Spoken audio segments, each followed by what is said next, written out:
এরপরেও সিপিএম এটা নিয়ে রাজনীতি করার চেষ্টা করছে, এটা নিয়ে রাজনীতি করে ঘোড়া জলে মাছ ধরার চেষ্টা করছে। এর বিরুদ্ধে বাংলার মানুষ রাস্তা থেকে বেরিয়ে তারা গলি থেকে পুলিশকে লক্ষ্য করে ছড়েছে, আন্দোলন করা হয়েছে, আন্দোলনে রাস্তায় নামা হয়েছে এবং এর বিরুদ্ধে প্রতিবাদ জানিয়ে যারা এমনই ছাত্ররা এসেছিল সেদিনে, যে এই শিক্ষার কথা আমি বলতে চাই না, এটা অভিষেক বলেছে আপনাদের কাছে, তারা কখনো রাজভবন কখনো নবান্ন ঘেরাও করেছে এবং নবান্ন ঘেরাওয়ের নামে যে ভয়ঙ্কর ঘটনা ঘটিয়েছে, এই ধর্ষকের যে কোনো ধর্ষণের ঘটনায় অপরাধীর ফাঁসির দাবি জানিয়ে একটা বিল আমরা বিনাশ এবং আমাদের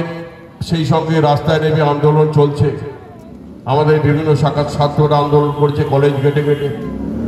আমরা জেলা ব্লক তৃণমূল কংগ্রেসের পক্ষ থেকে আন্দোলন করা হয়েছে।